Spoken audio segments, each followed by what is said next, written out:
Hey there, welcome back to the Inside Running podcast. Today we've got an interview, something we wanted to get going at the start of 2024, but it's taken a few months to finally get some interviews teed up and organised. So on the weekend, you're going to hear the second part of Inside Running for your week, I guess. The main show still goes out on Wednesday to the public and Monday night to Patreon supporters.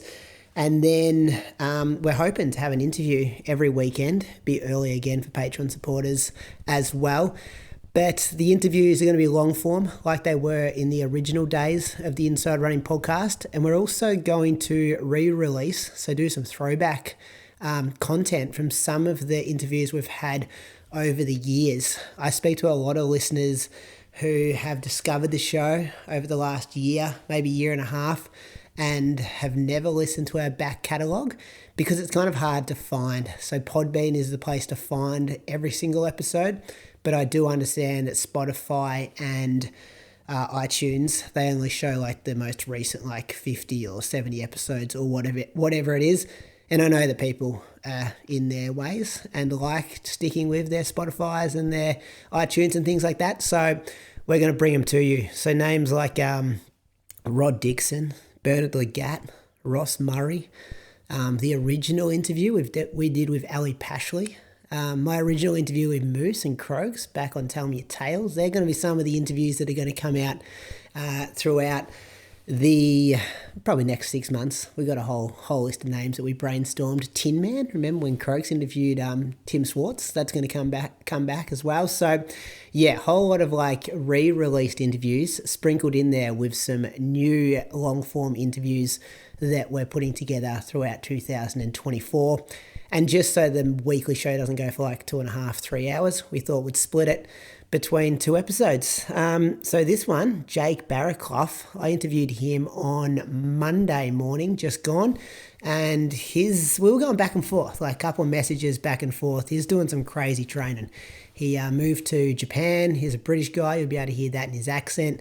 Moved to Japan to pretty much run 1,000 Ks every month and just make mileage the absolute king. And he's seen like this dramatic improvement in his running. He's now running 29:30 for 10K, 65 and a half for the half marathon, and got big goals for the marathon, which we talk about all that. And I really wanted to talk to him about what it's like living in Japan, not being a Japanese runner, but just doing everything that the Japanese do. So I hope you enjoy this. He's going to be in action at the Gold Coast Marathon. He's got some pretty big goals leading into Gold Coast. So we do mention his socials and his Strava at the end of the interview. So make sure you check him out there if you're interested. And a massive support. Thank you for the support, listening to the Inside Running podcast. Patreon supporters, we have 2 monthly episodes getting recorded tonight.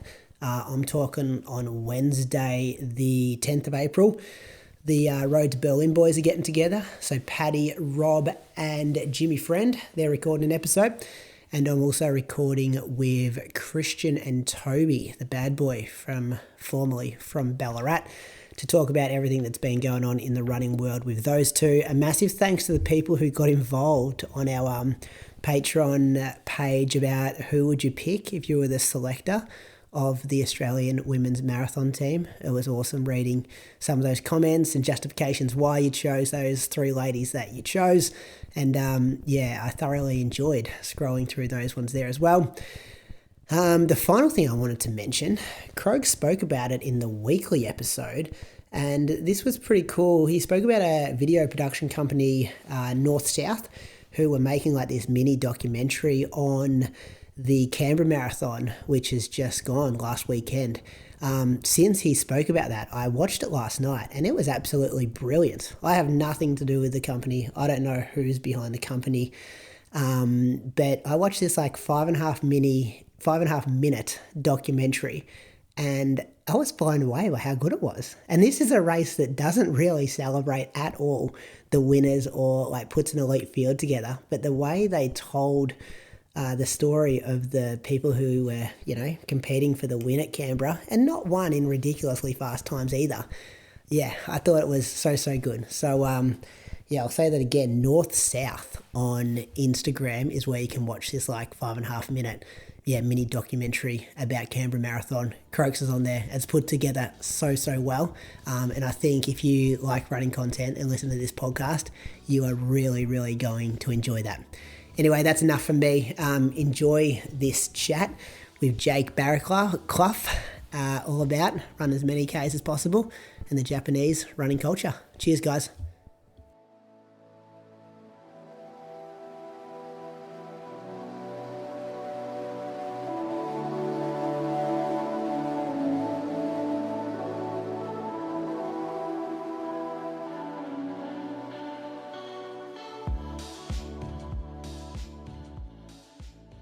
No problem. All right, this week's interview on the Inside Running podcast is a UK runner who finds himself now in Tokyo. If you're following him on Strava, he's a bit of a machine with the Ks he's putting out, which has seen a improvement in his running over the last 6 months. He's just come off his third week of our 250 Ks of training. Jake Barraclough, welcome to the Inside Running podcast. Hey, thanks for having me, mate. I'm a big fan of the show. Yeah, listen every week. Always got the podcast on and my easy runs. Yeah, well, thank you. And I must admit to the listeners that this kind of chat come out of a bit of back and forth direct messaging that we were doing last week. And I thought, I've just got to talk to this guy. Like, instead of continuing these DMs, I'm pretty sure our listeners would find your story super interesting and how you've improved so much with this high mileage approach and kind of how you find yourself in Japan. So I'm looking forward to jumping down some rabbit holes and talking about running for the next 30, 45 minutes. Oh, I'm buzzing. Yeah, it's rare that in Japan I get to speak English, let alone chat about running. So it's fun for me too. Yeah, and I want to get to that a bit later on. Like, we'll maybe go there. Like, first, how you found yourself in Japan. Obviously, you got the UK accent. I think you kind of ran as a junior, like 2009, 2020. You've got some results on the internet, and then you kind of found yourself in the States for college, and now you found yourself in Japan running. Yeah. It's a bit of a different journey. So the Japan part was I somehow managed to get myself onto this scholarship program. It's like a connection between the UK and Japan, and they send over sort of 6 or 7 scholars every year, and it's any kind of different field. So there's lawyers, bankers, doctors, like all kind of different things, and you just got to show that you've got some interest in Japan and how you're gonna effectively like bridge the gap, like help connections between Japan and the UK. And so my sort of area of expertise, if you can call it that, I basically just bullshitted my way somehow on. But my master's was business, especially in sports marketing. And so my kind of pitch to them was, I want to learn about the Ekiden culture over here because running's huge in Japan, and then see how we can apply that to back in the UK and like the Western world, because it's so much more popular here. They've got a whole all these business teams set up. So it's pretty interesting, yeah, the more you find out about it. So that was how I managed to get on this scholarship program. So it's like fully funded. So the first year I'm at university learning Japanese, which is absolutely impossible, but it's pretty much full time, like maybe 30 hours a week of Japanese, like classes and homework and stuff. And the idea is at the end of a year, you're at reasonable level Japanese to then work for a company in Japan. But I'm kind of using it as a couple of years to go all in on the running, train with some of the guys out here, and basically see how quick I can get. Okay, so it's more of a short-term than long-term thing? Yeah, so the program's like just under 2 years, and then we'll see what happens after. The dream would be to be quick enough to join one of the like professional teams out here. But the tough bit is you can only have one foreigner on each team. So they go get all the Kenyans, Kenyan. Ethiopians. Yeah, so it's a little challenging there. But we'll see what happens at the end of this time. Well, I'll go through your PBs to let the listeners know. Kind of disregard this 5K because I think your 10K first 5 or last 5K would be quicker than your official, I think, 5K PB of 14:57. Would that be correct? Yeah, I think I closed in like a 14:30 during that 10K. Yeah, which was 29:33 in December 2023. That's it, yeah. And then your half marathon from November 2023 was 65:35, the Gao City half marathon, which is the one where all the college athletes from Japan, like that would have got you like 300th position in the end, wouldn't it? Like that 65. It's mad, yeah, it's stacked. I was probably back at maybe 120th. Okay. So yeah, not even touching the top 100. Yeah, so that's incredible. And then and you got a DNF from Osaka. I was just saying off air that I'm pretty sure we locked eyes in the warm up that day. We've heard quite a lot about Osaka and the DNFs that occurred that day, and I think you were carrying a bit of a niggle going into it. Yeah, it was a bit of a rough one. The 6 months prior, unbelievable. Like didn't miss a day, perfect training, and then just classic. About 3 weeks out, my Achilles flared up and had to take some time off for that. And then coming back, I basically just couldn't do much speed work. Just was getting so much pain in my calf Achilles, and it was. I thought, oh, I might as well just still race it. We can see, but yeah, it got rough from about 25, 30K, which I think, yeah, a lot of people in Osaka started struggling that cold weather. It was brutal. So, yeah, I hit the wall, had to pull the plug at 30, save myself. Still had to jog it in, though, which was pretty rough, the last sort of 12K or so.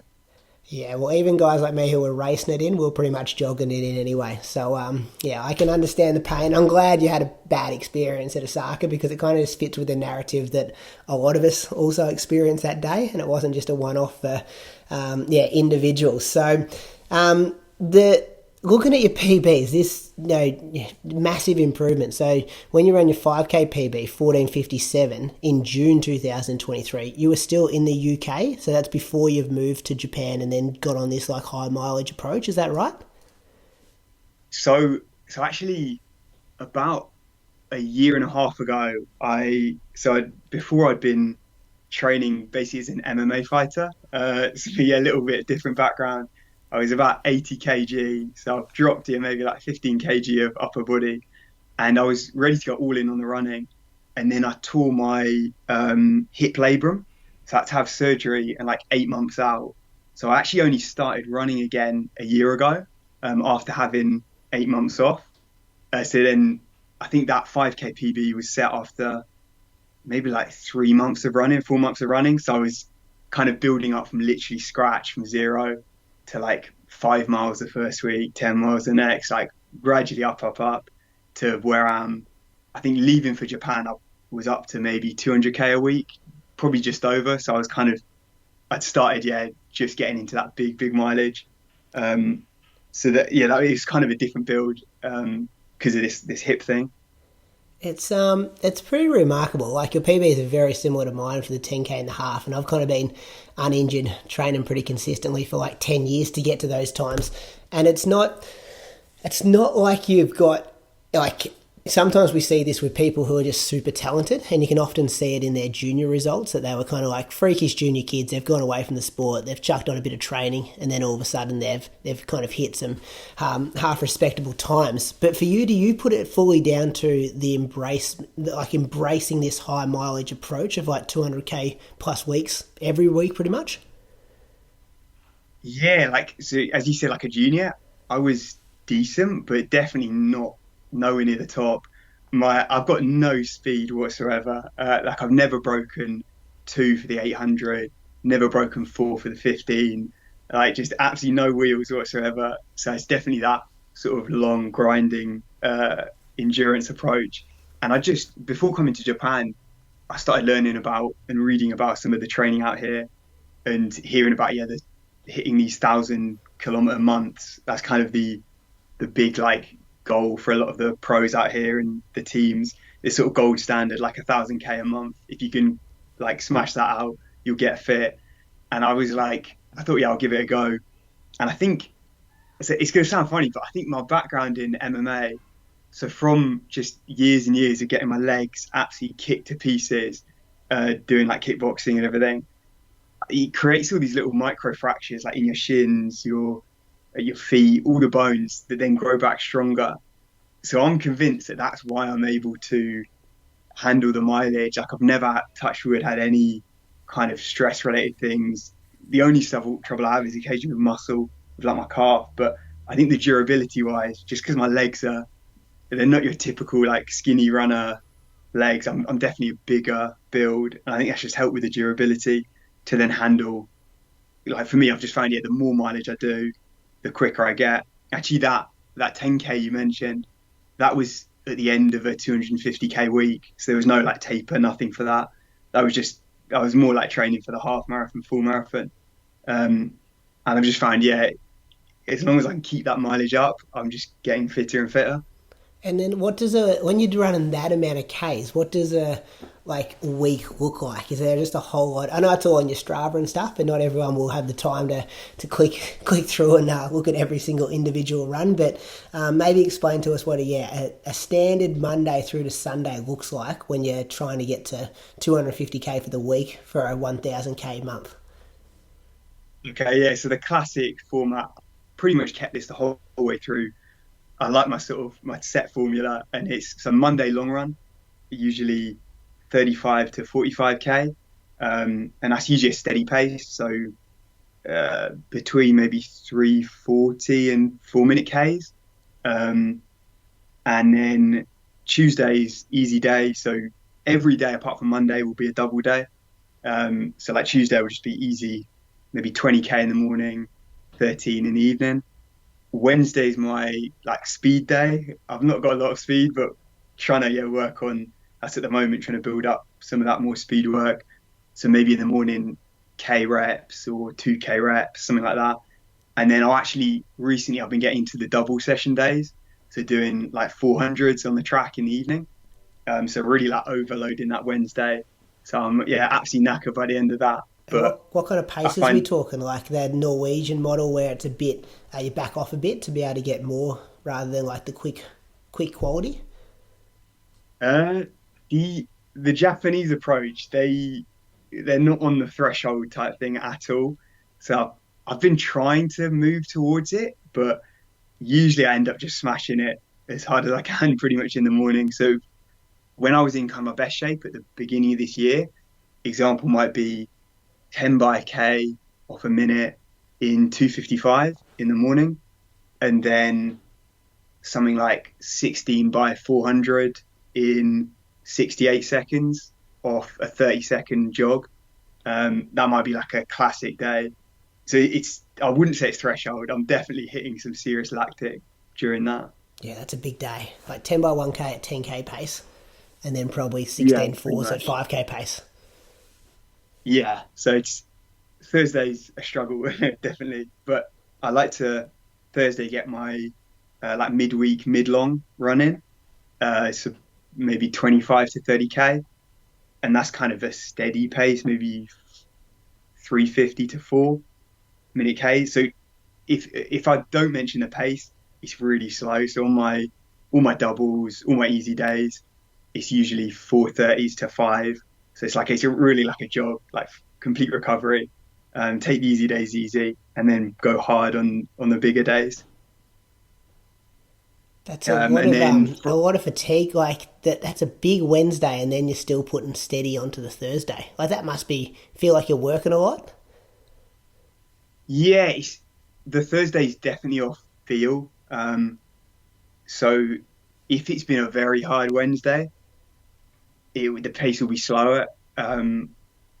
But I find I kind of get into the rhythm. It's a dead flat route as well. I usually head out to the river, get on a nice flat route, um, and I know that I've got Friday recovery. I find my another thing I seem to recover very quickly. So even if I'm absolutely dead one day, just a good night's sleep, and the next day I'm usually able to go again. So yeah, I'm killing myself sort of Wednesday, and then also my Saturday session.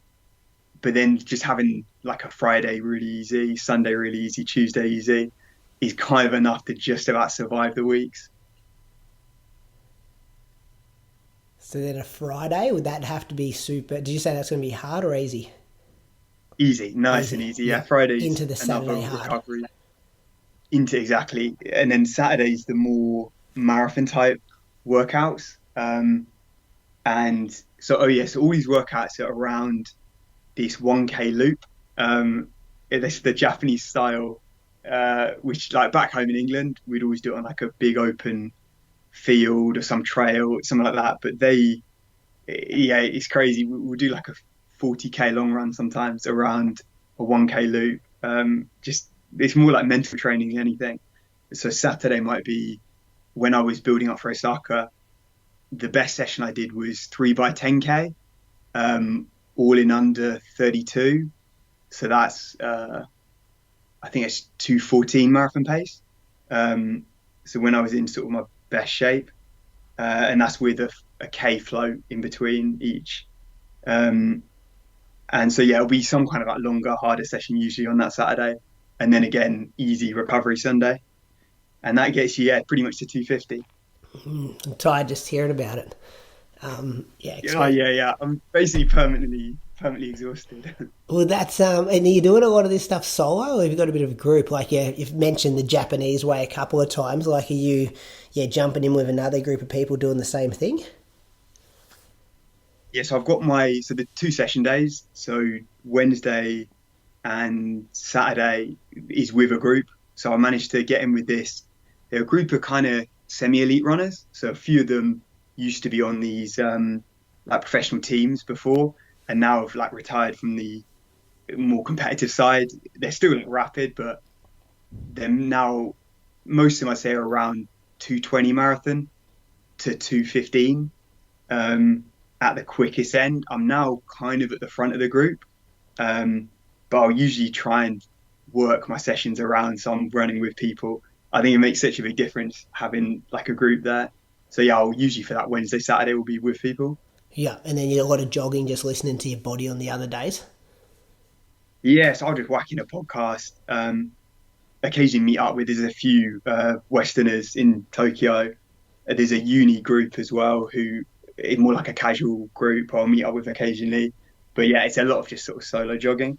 So does it get lonely over there? Like sitting in classes, learning Japanese, a lot of running solo. Like it's cool that you're pursuing this because it sounds very interesting, but at the same time, like are there times where you get lonely? No, not too bad. So luckily my classes, um, so I'm in this like Japanese language school, so everyone's actually foreigners Yeah, in okay. that. Yeah. So I've got like mates that speak English, who we'll meet up with outside of class and stuff. And then on my team, so they're all Japanese on my like running team. It's quite, and some of them speak. One of the guys is kind of nearly fluent in English, so I can get a. I try and I try and use my Japanese. I'm still not good at all. It's so hard, but use kind of a mix of broken Japanese English. Um, so I feel yeah that you can get a fair amount of like conversation, but definitely yeah it's different to being in the UK or like yeah back home. Have they explained to you why they love those like short loops? Even like when I've been in Tokyo, like everyone's just doing laps of the Imperial Palace, and it doesn't even is it the Oh Imperial Palace? Like they just love loops. Like it's not like it looks good the first couple of times you go around it, but it's very common in Japan, I guess, to do those loops. yes, and our one's even smaller. I don't know if you know Yoyogi Park. Yeah, yeah, yeah. So it's like so they've got a 1K middle loop and then there's like a 3K trail around the outside. So I'll try and always for my doubles get on the trail. I have asked them like why they do it here. I think the problem with Japan, the way the cities are mapped out, there's so many stop signs and like traffic lights. It's just a nightmare if you try and do any kind of quick running anywhere else, then you just end up stopping every minute. So you kind of have to get on one of these contained loops. It's why for my long runs, I'll always get the train out to the river because you can just get a free, like uninterrupted 40K or whatever on the river. Um, but they always, yeah, even on their easy days, they'll head to the Yoyogi Park and do, yeah, just laps around this tiny loop. Whereas I'll always get out for like, yeah, I couldn't do that. It's it's insane. So they must be great at just switching the mind off and just doing it. Yeah, you kind of get in the rhythm, just get on the train. If there's a big pack of us during a workout, and like, you'd think it'd be boring, but it does kind of tick by. You're just like one person will take a lap, head to the back, next person will take a lap. See, I think it's good like mental training too. I saw on your Instagram, I think you like listed 3 races your big goals were for 2024. So Osaka being the first one, Gold Coast Marathon the second one, and then Fukuoka or Valencia, the third marathon you wanted to target. With some ambitious times, 2:15, 2:12, and then 2:10 by the end of the year. Given that Osaka already hasn't panned out in that 2:15 and you got the injury leading in, are you altering things? Like, are you worried that like it's not going to happen? Like, it's one thing to do the training and it looks sexy on Strava, but if you don't nail it on race day, it kind of doesn't work in a way. Yeah, that's true. I think the way I see it, like, so my dream's to make a career from running if I can somehow. So I'm basically going to do as much as I possibly can to get to that 210 level. I don't know how long it's going to take, but if the way I can see it is if I train harder than if I do more mileage than all of the pro runners, which I think at the moment I can't see many other people doing, be able to like sustain these sort of 250Ks, then hopefully I can close that gap. And just based off the progression I have made, I know obviously it's going to slow down, which already it started to taper off because coming from that sort of MMA background, like losing a lot of muscle, it's easy then at first to get like quicker. You see the massive improvement, but I still think there's definitely more in the tank. Um, so well, yeah, obviously a marathon, it's a gamble. You can't nail all of them. But I'm thinking it sort of depends on the groups at Gold Coast. But if I can get back in the shape I was in at the start of this year, I think definitely around a 213, 214 should definitely be doable. Yeah, I think there's usually like a quick pace, like a group going maybe 2:09, 2:10ish kind of thing, and then it's kind of hit and miss what happens next, especially with the Olympics this year as well. Yeah, it could be sometimes it's super lonely at that pace at Gold Coast, and other times you might have a nice pack of, a couple of New Zealand guys and a couple of Australians to run with. Yeah, that'd be good if we could jump in a little with a group. It does make a difference. I think you're running solo. I was thinking with Osaka as well, just completely isolated because the Japanese, it's the kamikaze racing style. Like all my training partners do it. I keep asking them why, but just to go out ridiculously hard and then just try and not die too badly. But it seems to be a painful way to run it. Well, I noticed at Osaka as well, and I've raced in Japan a couple of times, but it's probably Osaka was the first time I noticed it more. Like, tend to go out kamikaze and also not want to lead. Like, do you notice that? 100%. Yeah, I was like, come Especially on, boys, being, let's do some stuff. Like, but just, yeah, it was just well, that's three Aussies in our I was group. chatting to the group. No, exactly. I was literally there was two guys with me, and I just probably because I'm bigger as well than them. They're like, oh, perfect, we've got a windshield here, Uh, and so I'm trying to say in Japanese, like I'm knackered, trying to chat in Japanese to them, like, come on, let's work together, let's do this, and this, yeah, absolutely nothing from them, and then eventually they dropped off. So it was, yeah, a pretty lonely race. yeah. Where does the belief come from in the high mileage? Like, have you studied someone's training program before and thought, this is what's going to work for me? So I just see it as looking back, so from the UK, like the runners in like the 80s, 90s had that huge mileage approach. And even that's before like the super shoes and everything. And we had runners breaking 210, quite a lot of runners.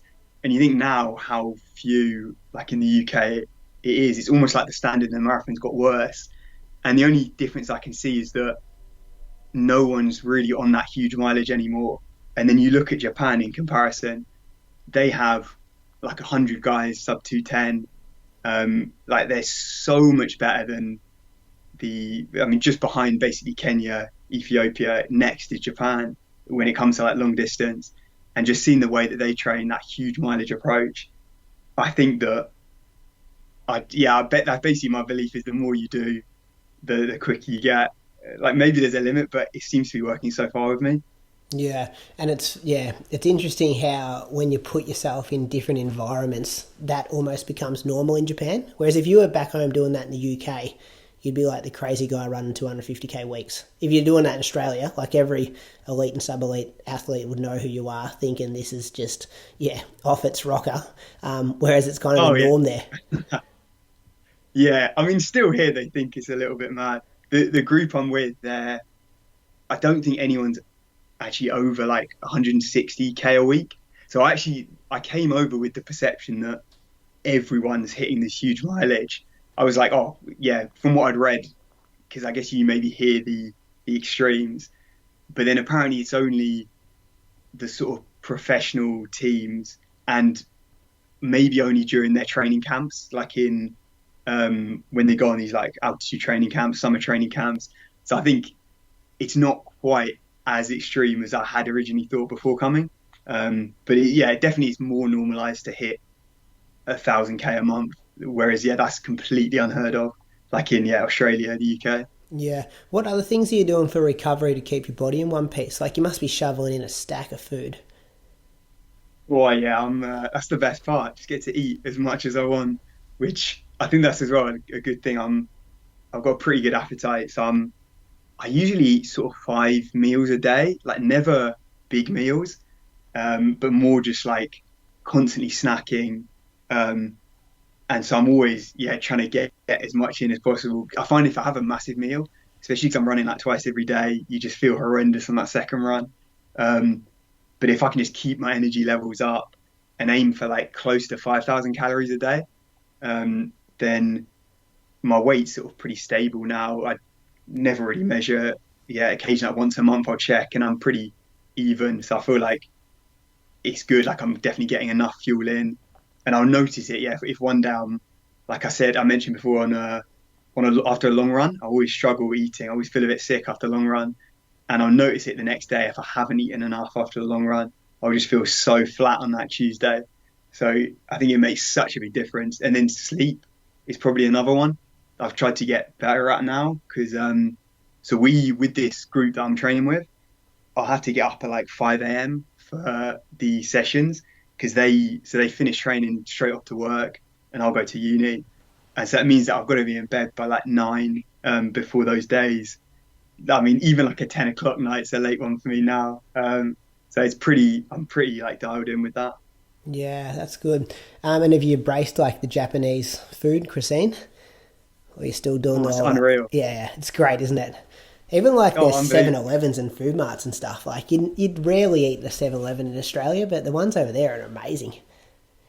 oh yeah, you can get proper food. It's yeah, not like the convenience store back home. So I've barely eaten Western food since coming here. I'm all about the Japanese style. Yeah, it's I don't know how it goes with the UK money as well, but like for Australia, everything was super cheap. Oh, it's unbelievable. It's like compared to London, everything's probably half price. My housing here is maybe like a third of what it would be in London. And yeah, food's the same. So it's unreal bringing pounds over. Yeah, and just the people are so friendly and stuff as well. It's a great place to visit. Oh yeah, yeah, it's cool. It's cool for sure. What about the sports marketing stuff that you were talking about before? Like, what are the differences you're noticing? Like, we see the Ekidens pull a huge crowd or huge viewership on national TV, and it's like the biggest thing that happens in their sporting calendar around that Christmas, New Year's time. What are they doing that we're not in the UK and Australia and things like that? Yeah, I think so. Before that was what I wanted to learn more about because it's so hard because everything's in Japanese and the level of English here is so low that it's so hard to get any information about it if you don't speak Japanese. And I mean, I'm slowly getting there, but yeah, definitely I want to improve for sure. But I think there's the team aspect. So you've got so starting from like high school, they get recruited into sort of running high schools effectively. So they have dorms even for the best high schools. And so the best runners from around the country will join a high school and that feeds through then into the uni. So they all go to their uni. If they're like taking running seriously, they'll go to like a running specific uni and it's all focused on this Hakone Ekiden. Um, and it's huge. Like everyone watches it, even people that have no interest in running would still every New Year's tune into this race. The streets are like lined with millions and millions of people, and I think the people they get behind the team aspect because running's it's a very individual sport. I think in the West, whereas here it's much more like football, like soccer or rugby or something like that, where people get behind their university then, like maybe the uni they graduated from or their local uni, and they'll support that. And then the best runners from that will go through to the corporate teams. So you've got sponsored by like Toyota, Honda, all those teams. So there's all this money going in that you can have. I think in Japan it's something like 1,000 professional runners, or like they're kind of semi-pro, but basically running for these professional teams. And compared to in England, you might have, I don't know, 10 professional runners that can make like a full-time living from it. So I think just having so much more investment and then interest in these races, because they've got such a long history and like culture behind it. It's definitely a puzzle that I don't know how you'd replicate that in the West. So that investment comes from the companies, or like is there some government Yes, funding as well? it's all the companies. So the companies see it as promotion for them. So they race in their company kit. And then this is another like cultural thing that apparently the teams act as like a morale boost for the normal employees in the company. So like they see their team doing well, and that apparently is meant to help boost the morale in the company. Everyone works together as a team, and it's meant to like sort of uplift them. So the team runners, they don't call them professionals here. They're actually employed to the company, and then when they retire, they'll end up working, a lot of them, for that company. And they even, some of them do, like after training, will do 3 hours of work at whatever their job is whatever their company does. So they're almost embedded, yeah, in that company. It's a lot more like connected then in a way. And then, yeah, the company like pay their wages. It sounds like a good system, to be honest. Like having something else to take your mind off running for a couple of hours a day, and especially if it's a desk job where it's not hard on your body or something like that. It could be, it sounds like a great system. Yeah, I think it's pretty cool because, yeah, if you finish training, you've got, if I didn't have like uni to go to, yeah, I feel like I get so bored just sitting around doing nothing. It's probably quite nice, exactly, break it up. Do they just A nice like change of pace. do they just get around the office like the heroes in there too? Like people just looking at them like, oh, you're the one on the running team. Whether you're the one we watch, you're responsible for building company morale. Oh yeah, they're the sort of legends. It's funny after this Hakone Ekiden race, like the big one, I was at this race. I think it was a week after, and so at the end of the race, I like finish and see this massive group of girls, like probably 100, 200 girls, all like trying to take pictures of someone. I was trying to work out like, who it was, and it was basically one of the runners on the winning team of the Hakone Ekiden, so a week before, who just won, and he's basically just instantly become like a national hero. And so he's like the Justin Bieber, and you've got all these like college girls, these like school girls trying to get pictures with him, like speak to him. Like you'd never have that. Imagine in England, like, I can't imagine anyone giving a shit about any runner like that. So it's definitely a cultural thing here. Yeah, Moose went to the wrong country. He went to America and did a semester at Chico State. He should have gone to Japan. Oh, it's a place to be. You're a rock star out here. Yeah, well, I'm not sure he would have been quick enough to be running those kind of times and get that kind of attention. But this is your job, Jack. You're the one. You're doing this study, sports marketing. You got to somehow give us answers to how we make running more popular in America, the UK, Australia. So surely there's some things you can like pick up and take over. Yeah, well, there's a woman who I've met who's starting a UK Ekiden. So she's trying to basically take what has been successful here and then take that over to the UK, which I think is a cool idea. And that's something that I wanted to get behind. So, we'll see so when I start working, so I finish this like language program in September, and then I'm thinking about, how I can I would like to see how we could take from what's working here, push that over to the West, because the running culture is cool here.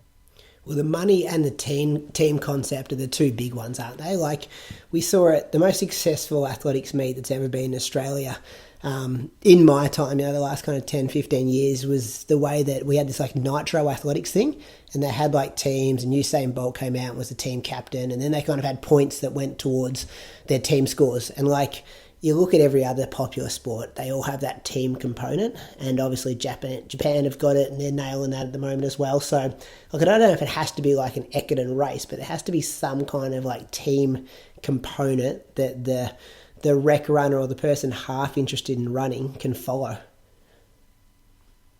Yeah, I think the teams is definitely the key. Because things you've got like club teams, like in the UK, people run for their local club, but it's completely different. It's not like Hmm. if you're not running for that club, no one cares. No one in that local area is like supporting their local running team. Whereas here, it's much more. It's seen as cool. Like yeah, these runners are like the rock stars out here. Um, so yeah, I think yeah, whether you can buy into that team aspect, push that more, I think that's probably the way forward. Who's in charge of the competitions and the leagues and stuff? So there's like a Japan Athletics Yeah, okay. Association, Yeah. who like oversee, and then you've got the individual like state areas effectively. Yep. So like Team Honda reports to Japan Athletics Association. Yeah, yeah, that's it. Yeah, that's where I think like I was having this chat with someone the other day, and we have this like Athletics Victoria season that goes for like 10 rounds, and someone mentioned, oh, it'd be great if there was like a Netflix kind of like documentary, which is never going to happen. They just watch Drive to Survive and thinking, oh, this would be great for this running season. But our big problem is that like it's very difficult for the state bodies to even like come up with promotional work around this, what this team's winning, this is who's in this division. Like they're trying so hard to get people to register and be participants and really try to play that card of this is inclusive and anyone can do these 10 events. So they tried to, I'm just saying this from the outside looking in, it seems like the model around let's not promote the competition side of things so that doesn't intimidate people. Whereas in Japan, that is the most valuable thing, the competition. And if you can be the best in the competition, that's where the accolades are. Yeah, it's definitely you've got like the more community side, so they have like races almost every day, and everyone seems to run in Japan. So like it's super popular there. But then this is like a whole separate thing, like super exclusive.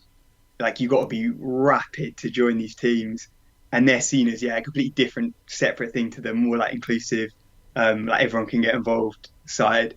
And yeah, it's more like all the casual runners then will have an interest in the professional teams, the university teams, and like follow along with them. Yeah, so they've done a great job of like connecting the two. Because I often think like I could go down to the local park run in Melbourne and ask them if they knew who Stuart McSwain was or Jess Hull, and they'd probably say no.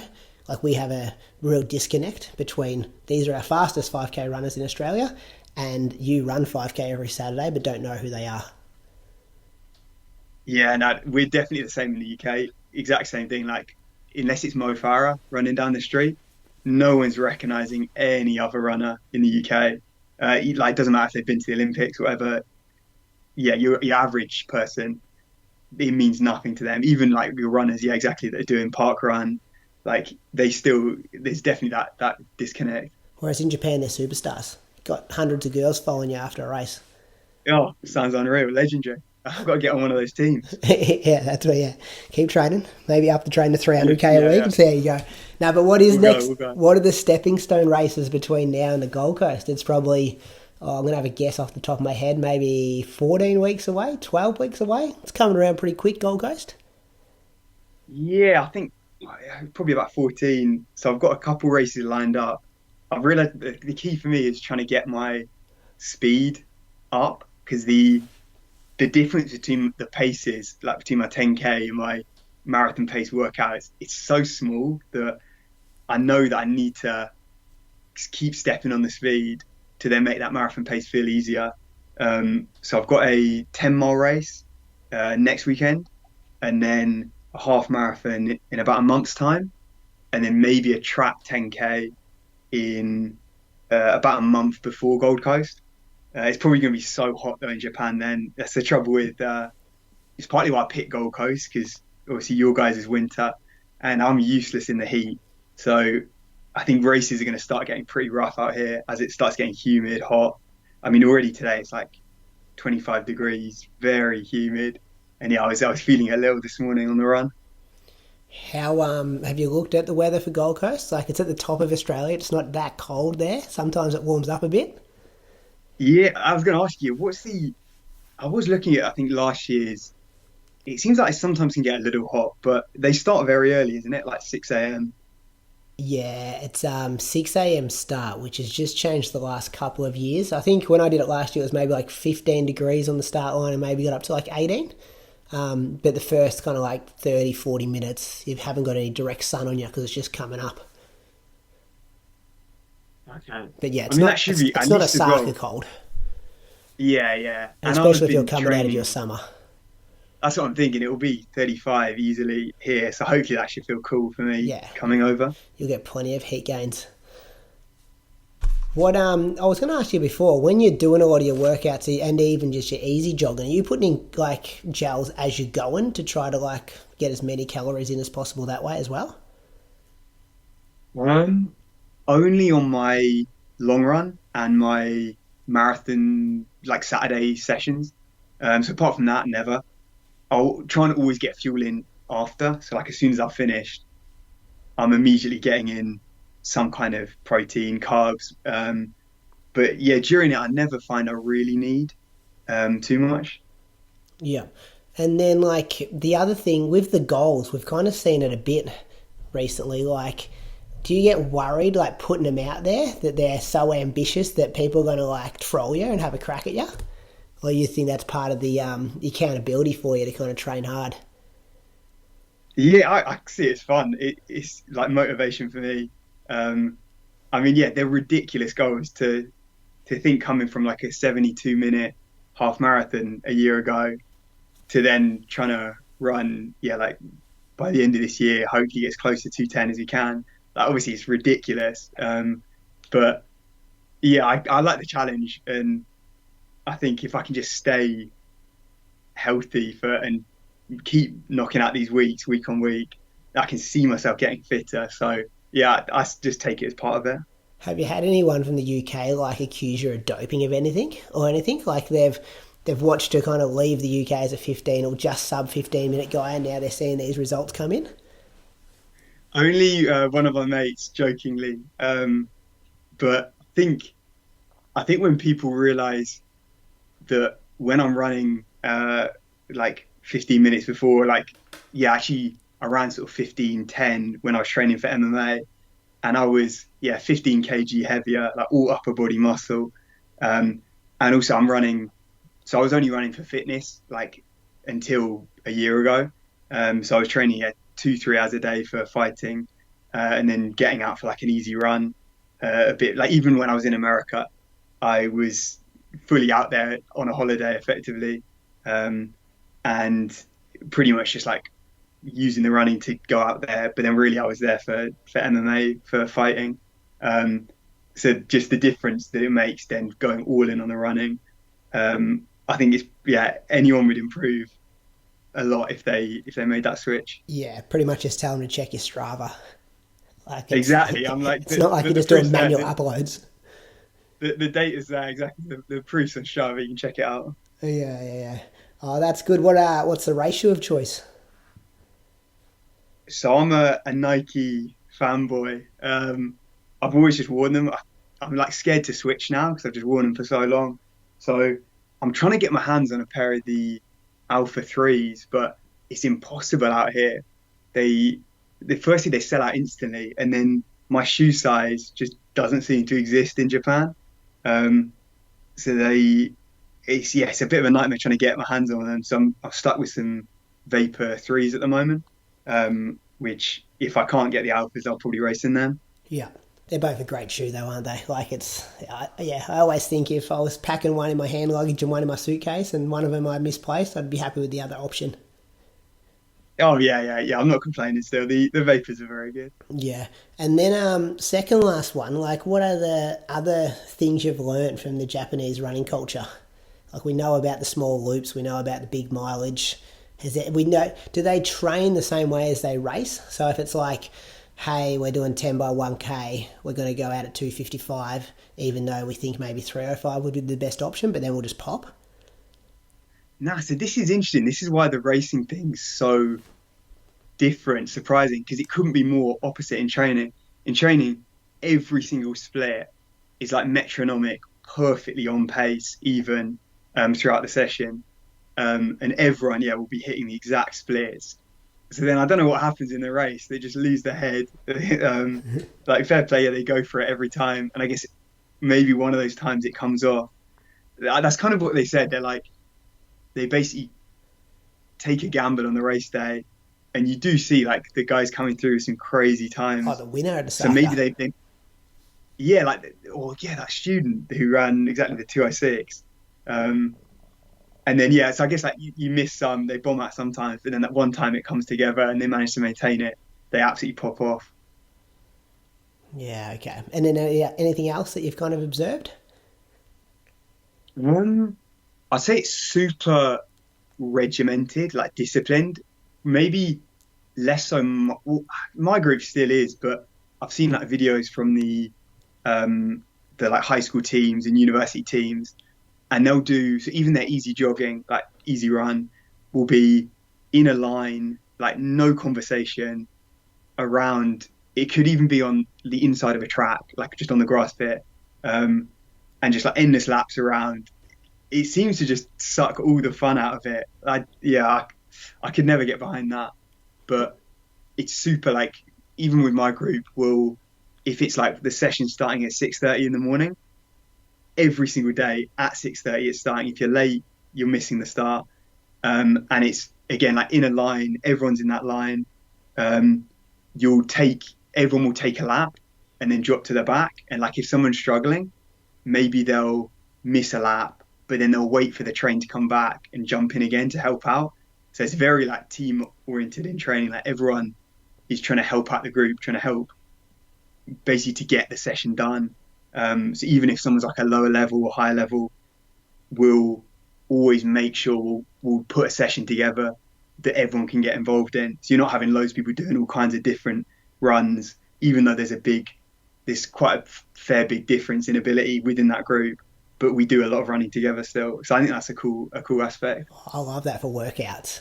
There's yeah, just someone's in charge on the front, then it's your turn. I like that. But so there's just no banter at all when just the easy jogging. So that's what I've seen from the when I've watched the team. So I'll do the easy stuff on my own because so a lot of my teammates they also every morning will it's like a part-time job. They'll act as like pacemakers for like casual runners. So the runners like pay them to take them around Yogi Park, effectively like training for them. Maybe they're a 3 hour marathoner, 3:30 marathoner. Um, and so they'll act as like a pacemaker for these whole groups of runners. So usually they're doing that, whereas I'll just go off and like do my easy run or whatever. Um, but yeah, it's definitely during a session, no words whatsoever. Like you're locked in. No, yeah, no one's chatting during a tempo or anything. Yeah, that wouldn't be great for me. I can run my mouth at the best of times. Yeah, it took a bit of getting used to because Yeah, yeah, we're the same. Like back home, we'd chat during a workout, definitely. yeah, it's a bit But of a you got flex to, I guess, sometimes, you isn't get it? yeah. So how easy is that? You can still chat away. What about I assume a lot of the stuff we've been talking about when we've been talking about Japanese running culture is male and female as well. Like we've seen, I think the Japanese women are leaving 3 women off their team who are actually faster than the Australian record at the moment. Like, is their high mileage approach very much a male and female approach? Yeah. I think they've got so just like the men have these teams, there's also the women's like university teams, corporate like sponsored teams, and the women are unreal. I think the top. I don't know so much about the women, so my group's only guys in it, so I don't know too much about how they train, but from like videos and stuff that I've seen, it seems like they're on pretty heavy mileage, like definitely higher than what would be like standard for a pro back in the West.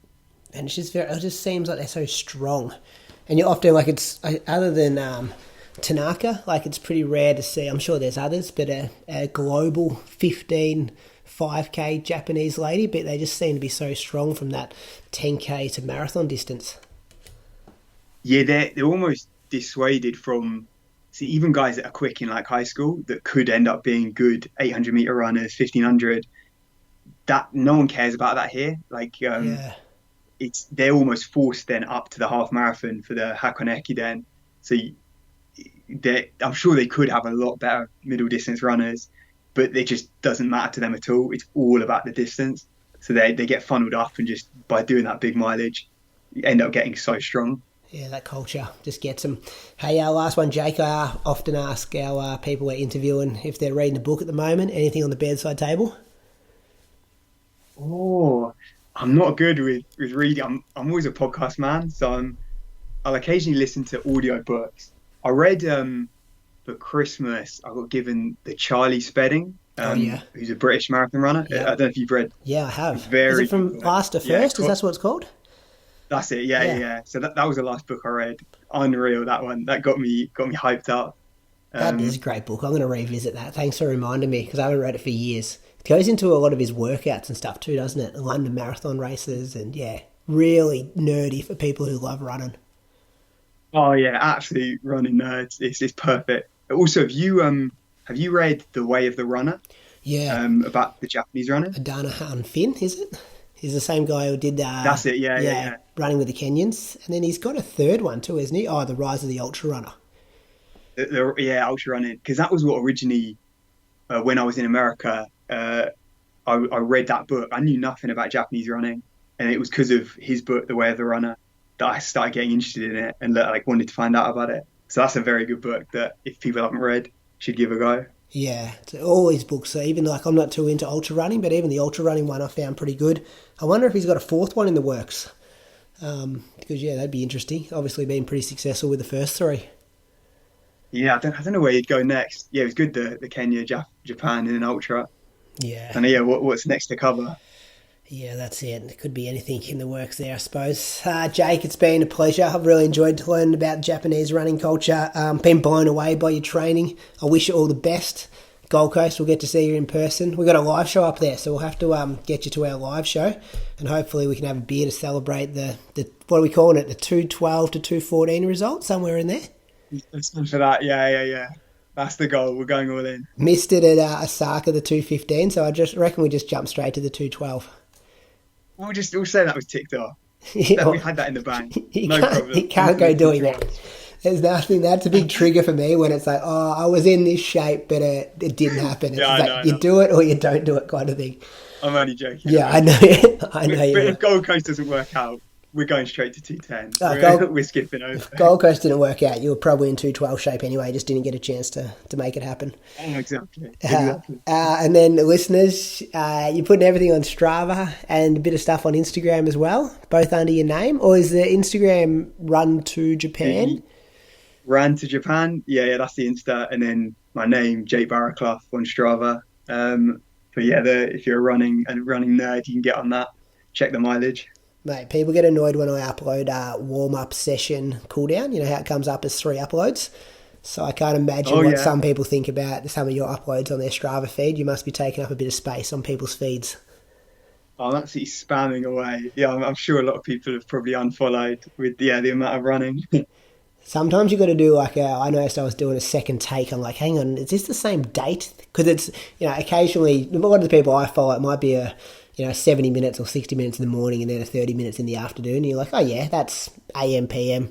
But with you, it's just like, oh, that's a big AM and a big PM. It's, you got to start checking your dates there. Yeah, that's it. The double is 13K. That's usually the evening easy one. So it's started to get up a bit. Yeah, it's not quite so much of a jog. Yeah, that's good. Well, good luck to you, and yeah, massive thanks for your time. I know you're about to go back to class now, so yeah, good luck getting that Japanese language nailed. Cheers, mate. Yeah, hope to see you at Gold Coast. Will Thanks do. for the chat.